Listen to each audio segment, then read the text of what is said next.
अतिशय धुरंधर म्हणून इतिहासामध्ये घेतलं गेलं, त्याचं नाव त्यांनी धारण केलंय. या हिंगोली जिल्ह्याचे पोलीस अधीक्षक आदरणीय श्रीकृष्णजी कोकाटे सर, विचारपीठावर स्थानापन्न असणारे आमचे ज्येष्ठ बंधू तथा मराठा सेवा संघ संभाजी ब्रिगेडचे प्रदेशाध्यक्ष आदरणीय मनोजदादा आखरे, त्यांनी सुंदर असे विचार मगाशी या ठिकाणी व्यक्त केले.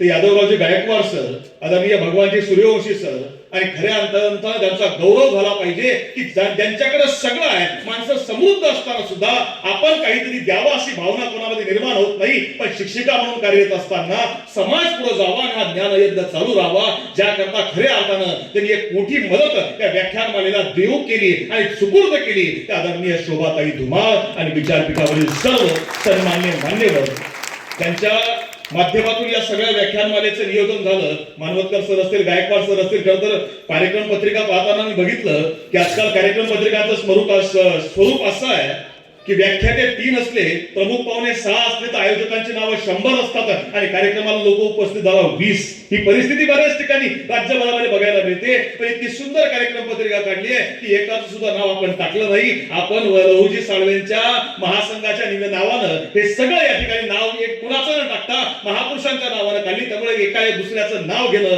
हे संयुक्तिक होणार नाही. पण मगाशी सर जे बोलले ते वाक्य अतिशय सुंदर आहे की हिंगोली इतर कुठला जिल्हा जो आहे, म्हणजे द्राक्षांचा जिल्हा नाशिक असेल, केळीचा जिल्हा नंदुरबार असेल, कापसाचा जिल्हा वेगळा असेल किंवा कशाचा जिल्हा कुठला असेल, पण खऱ्या अर्थानं व्याख्यानमालांचा जिल्हा पण हा आपला हिंगोली जिल्हा खऱ्या अर्थानं सुपरिचित आहे.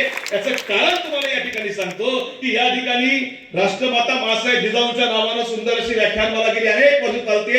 आमचे पंडित अवचार सर त्यामध्ये अग्रसर असतात. पंडित अवचार सर समोर बसले तर भगवान बाबांच्या नावानं या ठिकाणी व्याख्यानमाला चालते. याच सभागृहामध्ये ती होते. आमचे एकनाथराव कुटे सर त्या ठिकाणी बसले तर या ठिकाणी अहिल्यादेवी होळकरांच्या नावानं व्याख्यानमाला चालते. त्याचे ऍडव्होकेट आमचे गणेश सर, आमचे सागर सर या ठिकाणी बसलेले आहेत. वेगवेगळ्या व्याख्यानमालांमध्ये काम करणारी ही माणसं या निमित्तानं लोकशाहीर अण्णाभाऊ साठेंच्या व्याख्यानमालेच्या निमित्तानं या ठिकाणी एकत्र आले आणि खऱ्या अर्थानं विचार रुजवायचं काम आपण सगळेजण करतायत ना. आणि त्याच निमित्तानं आज समारोपीय सत्र आहे.